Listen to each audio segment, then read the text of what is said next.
ലഭ്യമാകുന്ന മറ്റൊരു വാർത്തയിലേക്ക് തന്നെയാണ് ആദ്യം പോകുന്നത്. കോഴിക്കോട് കൊടിയത്തൂരിൽ വെൽഫെയർ പാർട്ടി UDF സഖ്യം എന്നൊരു വിവരം ലഭ്യമാകുന്നു. UDF സ്ഥാനാർത്ഥികളെ കൂടെ വെൽഫെയർ പാർട്ടി സ്ഥാനാർത്ഥികളും നാമനിർദ്ദേശ പത്രിക നൽകിയിരിക്കുകയാണ്. കൊടിയത്തൂരിലാണ് ഇത്തരത്തിൽ വെൽഫെയർ പാർട്ടിയോടൊപ്പം UDF സഖ്യം നാമനിർദ്ദേശ പത്രിക സമർപ്പിച്ചിരിക്കുന്നത്. UDF സ്ഥാനാർത്ഥികളുടെ കൂടെയാണ് ഇത്തരത്തിൽ വെൽഫെയർ പാർട്ടി സ്ഥാനാർത്ഥികളും നാമനിർദ്ദേശ പത്രിക നൽകി എന്നൊരു വാർത്ത പുറത്തു വരുന്നത്. കോഴിക്കോടാണ് ഇത്തരത്തിലൊരു സംഭവം ഉണ്ടായിരിക്കുന്നത്.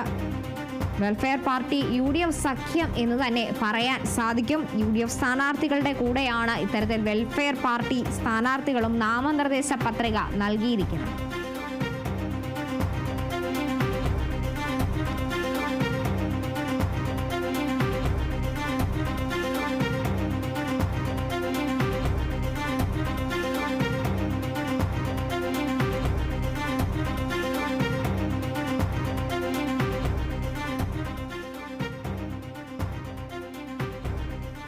കോഴിക്കോട് കൊടിയത്തൂരിലാണ് വെൽഫെയർ പാർട്ടി UDF സഖ്യം ഉണ്ടായിരിക്കുന്നത്. UDF സ്ഥാനാർത്ഥികളുടെ ഒപ്പമാണ് വെൽഫെയർ പാർട്ടി സ്ഥാനാർത്ഥികളും നാമനിർദ്ദേശ പത്രിക സമർപ്പിച്ചിരിക്കുന്നത്. കൊടിയത്തൂരിലാണ് ഇത്തരത്തിൽ വെൽഫെയർ പാർട്ടി UDF സഖ്യം ഉണ്ടായിരിക്കുന്നത്. UDF സ്ഥാനാർത്ഥികളുടെ കൂടെയാണ് വെൽഫെയർ പാർട്ടി സ്ഥാനാർത്ഥികളും നാമനിർദ്ദേശ പത്രിക നൽകിയത്.